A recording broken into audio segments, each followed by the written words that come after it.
So today we're going to talk about a topic that I really we need to talk about it, but it needs to be an in-depth conversation about it. But it's a difficult topic especially for a man to talk about, because you don't want to talk about it because you know the strength of women, and when women come together, they can be very powerful. But it's the truth.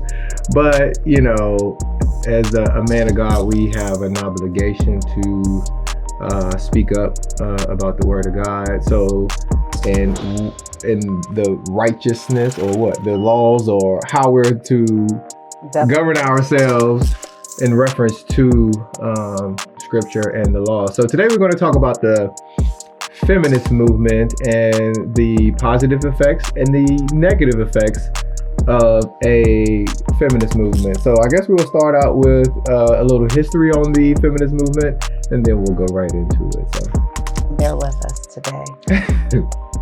So first, just want to start off with just what is feminism, and it's a philosophy that advocates for equal rights for women and men, whether it's politically, economically, or in other ways, right? And so I think early on, feminists fought for, the right to vote. That's how it kind of started. And I think the first movement was back in 1848, right? And so back then, women did not have the ability to vote. And this was more so for Caucasian women, right? Black women's right to vote didn't come until later on. So back in the 1840s, it was a movement for Caucasian women to have the ability to vote. During that time as well, there was apparently a lot of men consuming large amounts of alcohol. And so that also brought upon a lot of physical abuse towards women, right? And it was almost like women really couldn't say anything. They really didn't have any rights.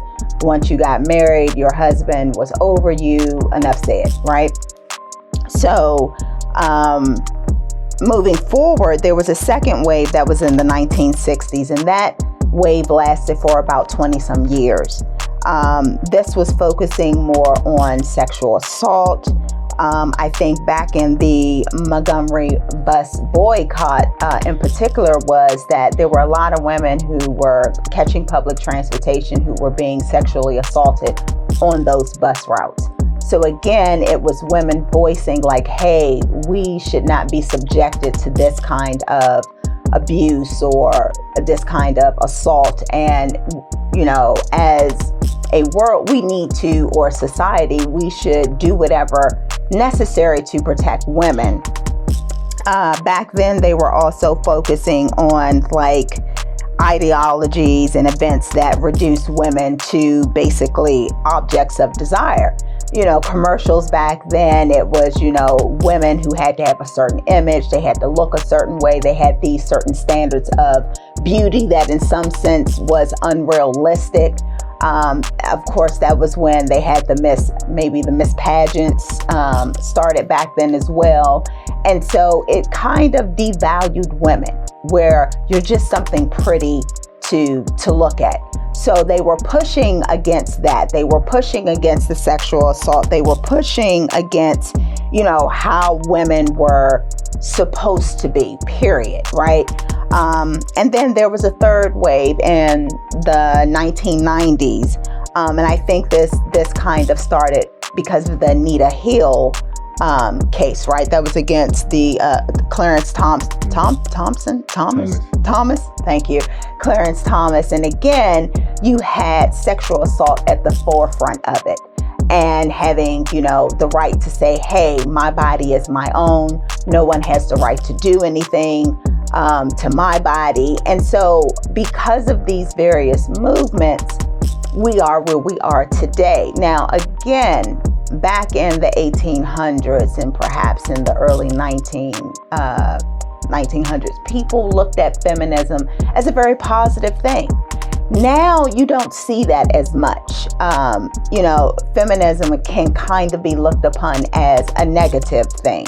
And so today's feminists, I feel like they go a little further where it comes to, well, some may say, let me not put myself in that situation. Some may say they go a little further when it comes to equal rights of women and men. And so there's the whole debate on abortion, right? There is the language equality, right? Where everything is the chairmen, or people are like, no, there's women who can be chairmen, so let's get away from that. It's a chairperson or just a chair. There's also the situation now where there's blurring the lines of gender, or there is the need to kind of overthrow the male dominance in history. I can say from my own experience that when I started in the workforce in the government, I would say probably about 90+% of supervisors, right? People in charge were white men, period. That was the norm. Nobody kind of questioned it because that's how it had always been. And now that's also making its way to the forefront, or has been making its way to the forefront for some years. There's also opposition regarding the roles of what a husband is and what a wife is, right? There's also people wanting to deny the difference between a male and a female, right? So people are saying like, wait a minute, we understand you guys should have the right to vote, that your body is your body. Nobody should have the ability to come and assault you in any way, shape, or form. But now where you're trying to say that there isn't a difference between male and female, and understand the word of God says that we were both made in his image, meaning man and female. No one is saying, I'm going to say the word is not implying in any way that a male and a female are not equal. We both have spiritual gifts equally, right? But, I do believe we're seeing the day and age where maybe feminism is not having that positive impact that one would like it to continue to have. And one of the things that has recently come up is having women's sports and now trans men entering into those women's sports. And you hear women saying, wait, they have an unfair advantage, right? Because physically, they're built differently. They have more strength than women do. But it's like, wait a minute, aren't you the same ones who said men and women should have equal rights? So it's okay for a woman to cross into a man's world, but a man cannot cross into a woman's world. So you're starting to see these things play out. We were recently watching some videos where you had women now complaining, saying like, I am tired of doing this all on my own. I need a man. I've been doing it all on my own, holding it down, but now I'm tired of carrying this weight. And we have to understand, the more men step down, it only leaves it open for women to step up.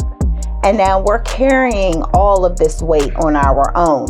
I don't even want to get into how it even got to where you don't see a lot of men in the household, right? You don't see the wife and the husband raising the kids together. That's on another story, but just wanted to kind of give some history of where we were and where we are now.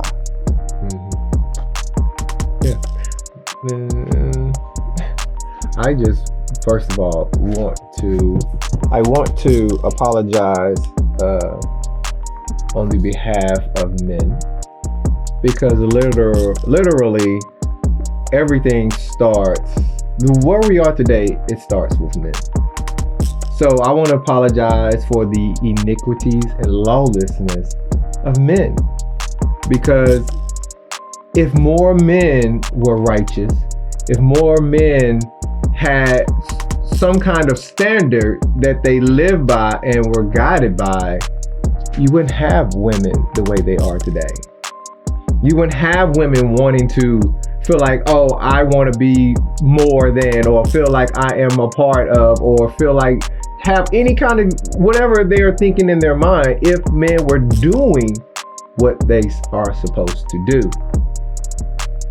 So I apologize. Men have really been failing, truthfully, because you can go out with a group of men, and there is a rare instance where you will be in a group of men where other men are doing things that are unrighteous, unlawful, and all this other stuff, and there's a man in the group that will say, man, this ain't cool.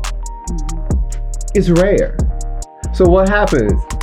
Like you said, the alcohol, the drinking, and the women and all this other stuff is going on within that circle, and then they forget about the wife at home. So I can imagine why women feel like, oh, I need to be equal to you, or feel like I need to do this or do that. Why? Because we've given you the opportunity to do and take responsibility and cover the household, but you failed. So we have no obligation but to step up to the plate because you've been failing. Okay, wait, that sounds so confusing. So let me just break that down. You're saying that because men have been failing, that women feel like it is their obligation to step up to the plate and now take on both of the roles in the household, right? Absolutely. Okay. Yeah. So I think what also furthered that too was something that I failed to mention was in 2017, the Me Too movement. And something that you said was interesting, where you said there's a whole group of men, right? You know, or let's say there's a group of men and they go out and, you know, perhaps men are talking not in the best way about women. They see a woman walk past and they're, you know, talking about her body from head to toe. And it's like, there's probably a guy in that group that doesn't feel comfortable about this, but he doesn't, out of fear of being ostracized or like, man, what's wrong with you? He continues to be silent. I think the Me Too movement was a great example of other men knowing what was going on and seeing how women were treated and just decided, I'm going to stay silent. You know, I don't want to then, you know, be put in a negative light or have men look down on me, or I don't fit in, or whatever the case is. And you're right. We all have a responsibility, men and women, when we see injustice, to speak out against it, you know. And I think for some years, it's been silent to really talk about how did we get here? Why are we continuing to go in this direction? And we have to recognize, hey, if that what's going on, has it been to a positive effect or a negative effect? First of all, we have to acknowledge, okay, are we going in the right direction or the wrong direction? Basically, if we're going in the wrong direction, first of all, we need to establish, where do we get our right way of doing things from? If everybody's just coming up willy-nilly with things, I feel, and I feel, and I feel, and I feel, you're going to have chaos. And you're going to have exactly what we have today. Everybody I feel, and everybody's dickering and going at each other. But we don't have a guideline. First, we have to find out, what is the guideline that we're going to go by? Where are we going to get that from? For me, it's the Bible. That's the only thing I have that I can go by right now until someone shows me something otherwise. That's what I go by. And it says in the Bible that the man is the head of his household, regardless of how you feel about it. See, where a lot of women felt that what this one is, and it says also in there that the woman is to be silent and the man of the household takes care of the household. Where women felt that what this one is, I don't know why you threw that out there and just thought that was going to be like, okay, that women are supposed to be silent without any context. I'm about to. Okay, I'm about to give the context to it. Where they felt it that way. That's why I say this is a tough topic for me, because we have to be honest and open. If we're going, this is what it says. It's not me saying it. It's what it says, right or wrong. It's what it says, right? Keep going. It says it. Okay. I mean, I got something that could possibly refute that. But go ahead. All right. Go ahead. But that's what it says. It does. But for, you know, a lot of women, and I get why they might think this way, is because it's like men to take it, you have the man to take it, and that means you need to go shut up and sit down, don't say nothing to me, don't talk to me, and whatever I tell you to do, you do it, and you don't do nothing else. Right. That's the wrong answer. That's the wrong answer. Because I love myself, I'm gonna treat you with all respect. Same thing for you. It should be the same way. So it wouldn't be like, oh, I'm over you, or someone else's husband's over them. No. Well, I mean, the Bible naturally. clearly says in Galatians 3:28 that there is neither Jew nor Gentile, slave nor free, male or female, for we are all one in right. Christ Jesus. And here's the thing that's interesting. Like, we want to just erase the word roles, right? But think about your body. Each part of your body plays a key role, right? So your fingers play a key role with picking things up, right? Your feet stabilizes you, you're able to walk. What if today our feet said, I no longer want this role. I want to do what the hands are doing. Think about that. Does it mean that the feet are less important than the hands, or the hands are more important than the feet? No. They work together. Everybody has a role to play, and it's equal. They're equally important. It's just that your role or your responsibility is different, and in order for the body to function properly, everything must play its role. And again, it doesn't mean that my hands are less significant than my feet. My God, no, it's not. That's not the case. And I guarantee you, ask anybody who don't have any feet or anybody who don't have any hands, and will say, wait a minute, equally important. So it's something that's just weird about how people, roles, that's putting me in a box or something. It's like, no, think about the household, and you want to talk about how I said, the more men step down, the more women are going to step up. That's just facts. We see it today. And I know during the late 80s and the early 90s, when the drug epidemic hit crack cocaine in a lot of Black communities, men were unfortunately leaving the household at droves, whether it's because of the addiction itself, whether it was because they were dying from it, whether it was because they were getting arrested and jailed and getting hard, ridiculous time to where it was impossible for a family to be together. And then you look at that and say, or getting kicked out because you now have this habit, and I don't want myself or my kids to be exposed to it. So it broke up a lot of the households back in that time. And because these men were getting these harsh, long-term sentences, they couldn't re-enter back into the household. So it left mama, right, to pick up those pieces and be mama and daddy. And then the government came in and said, hey, I'll give you more money if you don't have a man in the household. And guess what? You don't even have to necessarily work. I'm going to give you housing. I'm going to send you money each month. I'm going to send you food each month. And it sent the wrong signal to women. And it became, I can do bad all by myself, because being with a man, look at the trouble that I'm getting. And you look at where we are, and now the mentality is, I don't need a man. I'm good by myself. I don't need you to open my door. I can open my own door. And it's just pushing men away, and men are using it as an excuse to stop doing their job. You're seeing it over and over and over again, but you're also seeing what's happened to society as a whole. There's no structure in the household. There's no discipline in the household. There is no role models in the household anymore. And you're seeing how it's lawlessness. Why? Because the hierarchy, the structure, the roles are no longer in place. And if your body operated the same way, we would stop functioning. I wouldn't be able to walk and pick and do things if my body just said, today, screw it. I'm not doing the role that my body parts were intended to do. You see it when people's kidneys stop working. What happens to their body? Their pancreas, their heart, their lungs, you name any part of it, and you see what happens to the body. And when it says the body of Christ, people are always thinking of just this physical body, but it's talking about society as a whole. If we cease to stop acting as the body, the only thing that's left is chaos. And this is what you're seeing today. I'm sorry. No, you can. But I don't know. It's just a tough topic because we have daughters. So for me, you know, I love my daughter. So for me to tell my daughter to have to submit to her husband,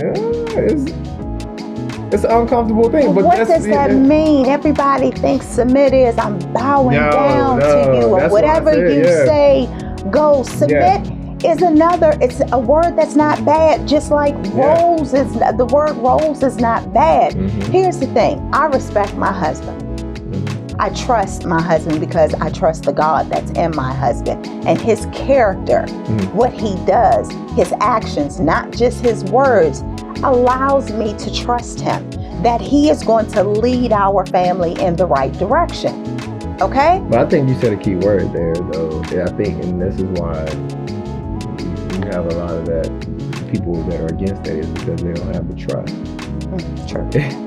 If you don't have trust for someone that you live with on a daily basis, fully trusting them, fully loving them, fully caring for them and want the best for them from both ends of it, you're going to have separation there. So first of all, beginning with trust. Trust is love.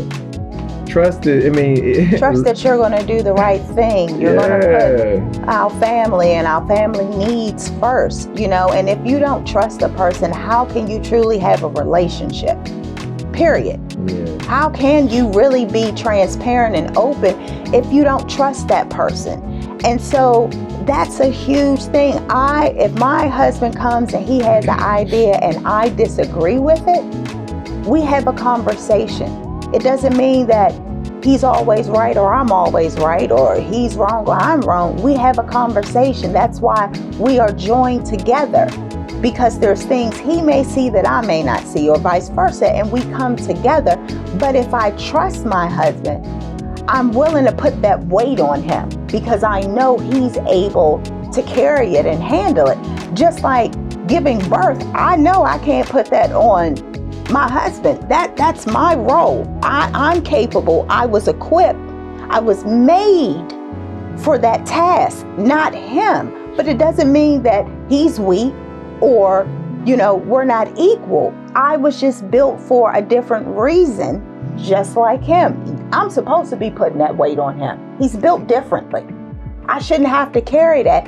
And you're seeing why so many women have so many health problems internally, because we're carrying stuff that we're not intended to carry. Period. And we have to recognize that. And again, it doesn't mean that he's more important or I'm less important. I just understand that you were built to carry the heaviness of the family and being the first on that front line. You know, we always say it's a bad image when you see war and you see women and you see children.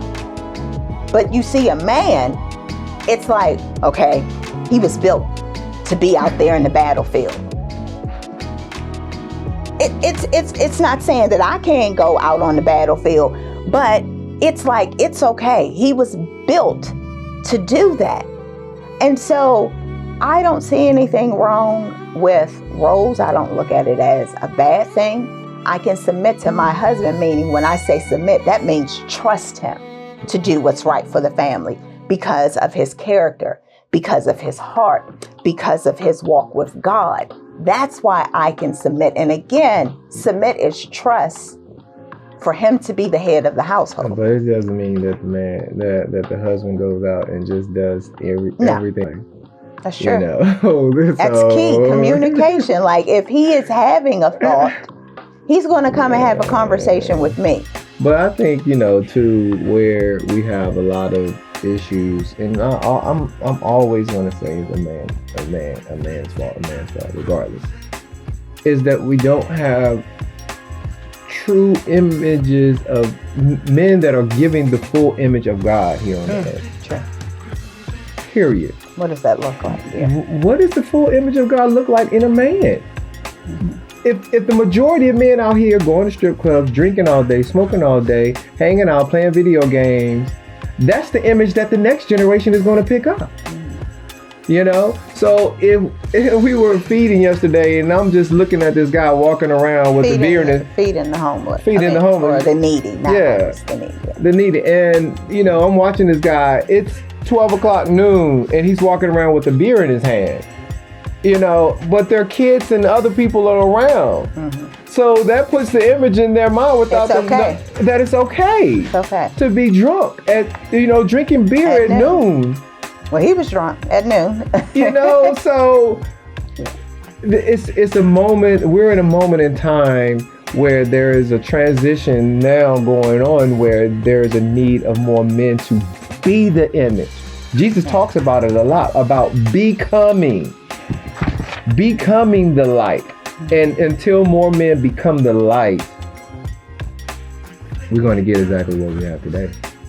Well, let me say this about women. I find it interesting that during the feminist movement, we fought, or women fought, let me say this, women fought to have equal rights, to not be looked upon as, you know, an object of desire, to have men, you know, sexually assaulting them or doing things that they felt like they had the right to do to women. And it seems like women are saying, okay, I'm going to take all of that power back from you. And I'm going to be able to say if I want to be a object of sexual desire, right? So, you know, even down to the beauty standards. You have women back then, which is like, okay, you're holding us to standards that are unrealistic. But think about what we're doing now as women, right? We put that same image back out there, but it's on our terms now. We're holding ourselves to unrealistic beauty standards. You have so many women going out here altering their bodies because they want to fit a certain beauty standard. You have women who's putting on so much makeup that you don't even know who the person is if they take the makeup off. You're like, these are two different people. Again, we ourselves are holding ourselves to unrealistic beauty standards to where we can't have a blemish showing on our face. We can't, our body has to be structured a certain way. So it's like now we become, you know, we talked about men being the abusers, and now we become those same abusers. Everything that has been fought against, we're now doing it to ourselves. You talk about how you don't want to be looked at as a sexual object, but every time you turn around, these are women promoting every aspect of their body hanging out. There's nothing left for, you know, to guess about. Breasts are out, private parts out, butt cheeks, you just got little things covering little parts. And it's like, but I thought you didn't want to be an object of sexual desire, but now it's okay if we put it out there. So we're taking the control back from men. But here's the thing, we're not changing the man's thoughts. The whole purpose of it was for men not to look at us and think of us as sexual objects, right? The whole purpose was for them not to see us as, you know, having no value other than what our appearance are. But what we've done essentially is we haven't changed men's minds. They still look at the pictures that we put out ourselves of our bodies fully exposed or barely clothed. And what does a man look at you and say? First thing comes to their mind is some kind of sexual thought. So we haven't changed the way that men look at us. Think about, you know, the same thing like, what am I bringing to the table? If you're walking around here looking a certain way, men are thinking like, wow. So we really haven't changed men's mind and how they think of women. You think you're taking it in control, saying, I have control of my body and I don't need a man to tell me how I should dress. But we go out there and we dress the same way that men was telling us to dress. And men look at us and say, you know what? I'm lusting over her. I'm looking at her as a sexual object. He's not thinking this is an intelligent woman. He's just looking at your body because now you yourself are putting it on display. The whole purpose was to make men look at women differently. And I don't think that's been achieved. We've just opened the door for them to now do it freely. They don't even have to ask us to do these things anymore, to hold ourselves to unrealistic beauty standards, to make sure that we're not out here looking like just sexual objects. We now are doing it ourselves. And they're sitting back saying, "Ooh, that's less work for us. We can just watch the show go by." We have to show who we really are. And it's not just our physical bodies, but that's what we're putting on display 24/7. We have to sit there and say, what is it that I truly have to give that's beyond just my outer appearance? Yes, I have a brain. I really do. I have thoughts. I have dreams, goals, aspirations that go beyond me just putting my assets on display. But you can't expect a man to, or anybody for that reason, to really take you serious when you got everything hanging out, because guess what that is? It's called a distraction. Yeah. Plain and simple.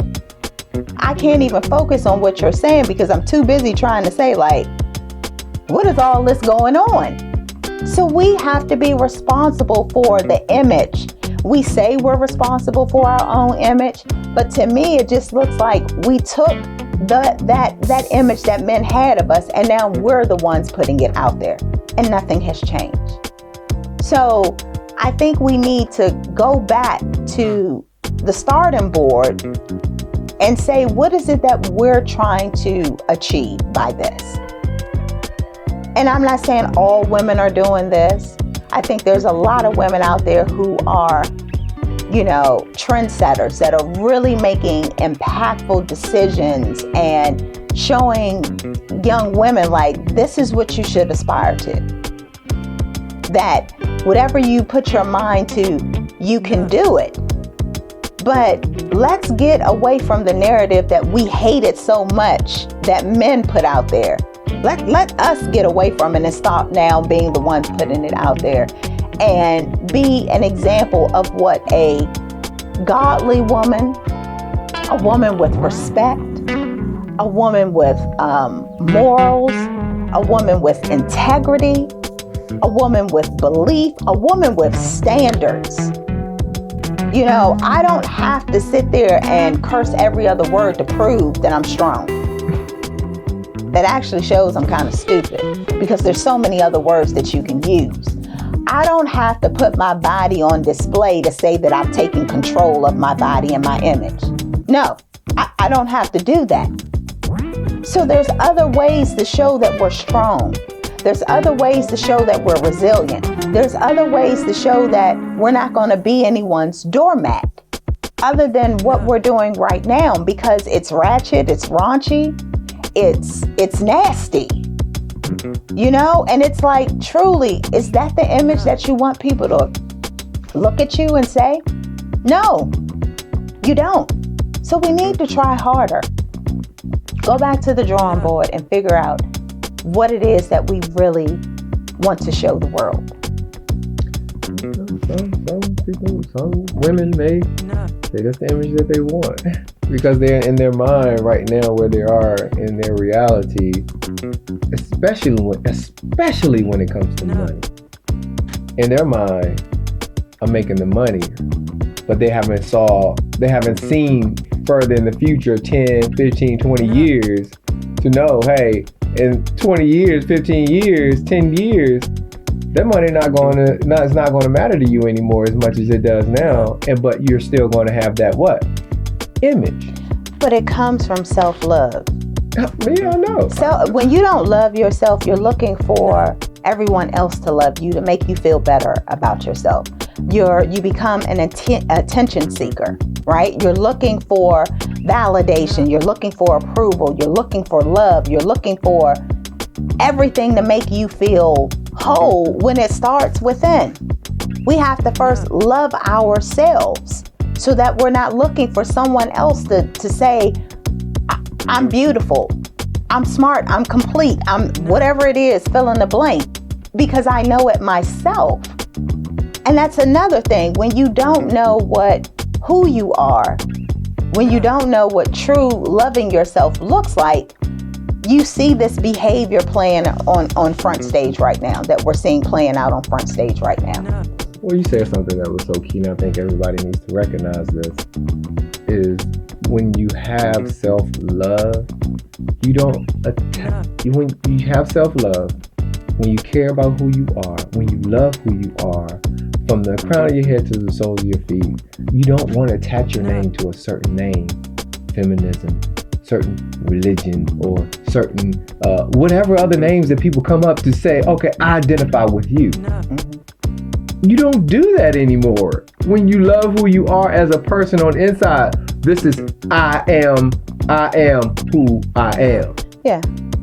That's it. So, but unfortunately, people got attached names to it and all this other stuff to feel like you said, they're a part of something. That's me showing that, oh, I can agree with you, you agree with me. Oh, we together. I feel worthy of something, instead of saying, you know what, I see that over there, but I'm here. I'm here. Regardless, I love who I am. Once you love who you are, once you love who you are, once somebody else loves who they are, and all this other stuff, all the other stuff cease. It'll cease. Well, something about titles that you said is interesting. Like, I don't need to be a police officer to stop a child from being in danger. I can do that without being a police officer. I don't need to have all of these titles to be a good person. And that's another thing. It's like we always have to find some way to label ourselves. You don't have to have the title of apostle, pastor, chief, whatever, to spread the word of God. I don't need titles to say that I disagree with injustice. I'm okay with who I am, because I love myself and I know who I am, then I'm okay. I don't need to have titles. I don't need to be the GOAT. I don't need to be the bestest. I don't need to be, the first who's ever done X, Y, and Z. I don't need a title to be a good person. I don't need a title to help others. I don't need a title to stand up for others. But it just goes back to let's get rid of the whole names and everything. Just go back to the basics.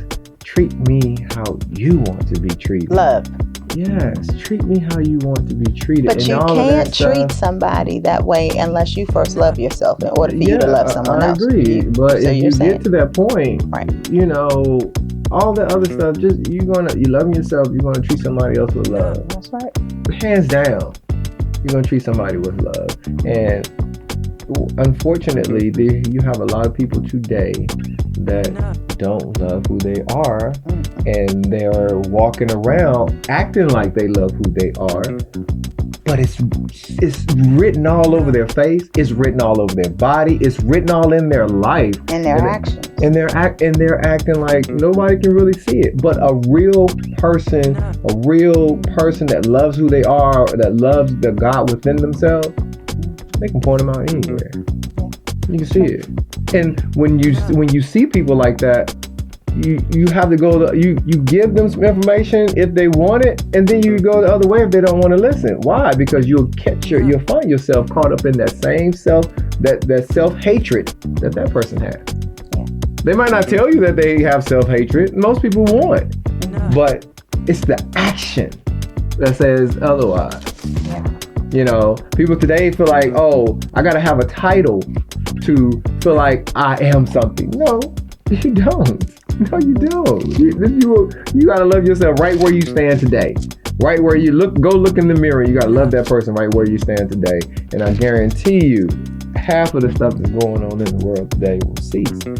Until we get to that point, we're just going to keep coming and going with no resolution to anything, because we haven't established what is the right governance for all people. Yeah. All people, all across the world. What is that governance? And when we find that, we'll find the answer to peace. Sure. We will. In the Bible, Jesus was talking about, like, you can't tell me that y'all can figure out how to, all the planets, the signs of the time, the sun, the moon, know all about these other things, but you cannot figure out how to bring worldly peace. Come on, man. So that's my challenge with anybody. Let's get together. Let's have a conversation. From anybody across the world. Let's just sit down. No arguments. Bring your righteousness and it makes sense. Somebody else bring their righteousness and it makes sense. Whatever. Put it together and you figure out what the heck is right and what's wrong so we can, mass assembly of people know what's right. Know what's right. And that's it. And that's all I got to say on that. Self-love and cease with all these names and titles and everything else. I identify with you. You identify with me. Identify with self. But that's the thing. Everybody, not everybody, people have a sense of self-belonging. You want to be able to say you belong to something. So in order for you to feel like you belong to something, you have to be labeled that. But does it do any good to feel like you belong to something and you don't even belong to the thing that you're carrying around each and every day? Yeah, absolutely. I'm just saying, that's part of the problem. It's the longing to belong, to fit in, to feel like you're not on an island by yourself. That's it. But for me, I know I belong to God. I feel Him in everyday life. When I look at all the beauty that He has created, I had to first do a lot of self-healing and really love myself before I was able to be with you, because all I would have done is just destroyed you or destroyed the relationship because I had so many issues going on within me. So I had to first address that, deal with it, love myself so that I am capable of being loved, receiving love, and I'm capable of giving it. A lot of people can't receive love because they don't love themselves. So when somebody genuinely comes along, you're fighting it. You're resisting it. Why? It's foreign to you. You don't know what it is because you yourself don't love yourself. So it's like, hey, if I don't love myself, especially if you got family hurt, my family who we have the same blood, that same blood is thicker than water. We have the same blood, doesn't love me. How can you love me? But it starts with loving yourself first. I think you said in the last one, you said loving yourself first, that nobody can come along and define who you are. You already know. Because if you don't love yourself and don't know, somebody is going to come along and define you for you. Guaranteed, 100% of the time, guaranteed. Yeah. It's going to happen. But, no, we can end it right there. Yes. But just women, I'm begging, please, because I have daughters.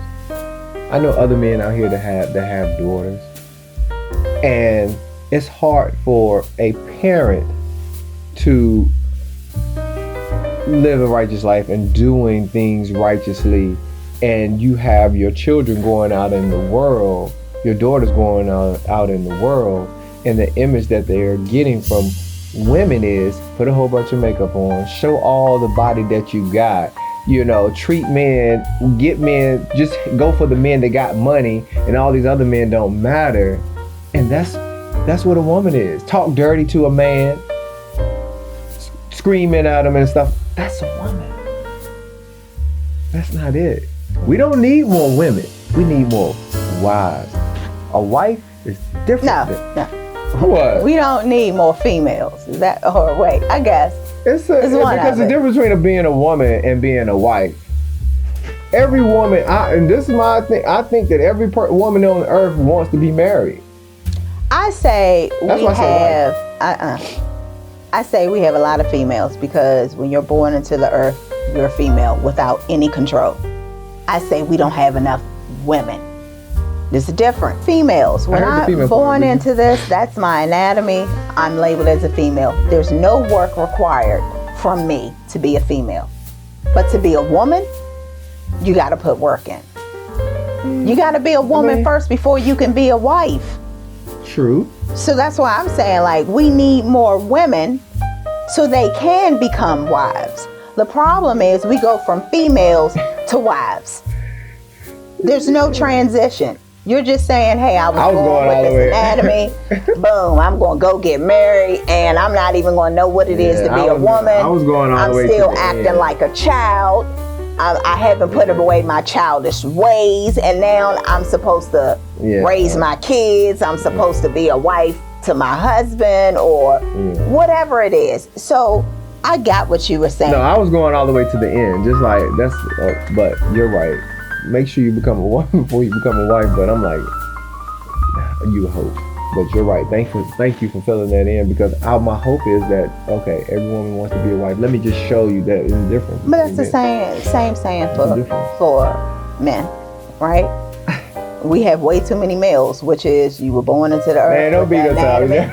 Don't beat us up. And you running around here still with your little snotty nose, acting like a little kid, not taking responsibility, no accountability for your actions. This is why women have to raise up and fill in the gap.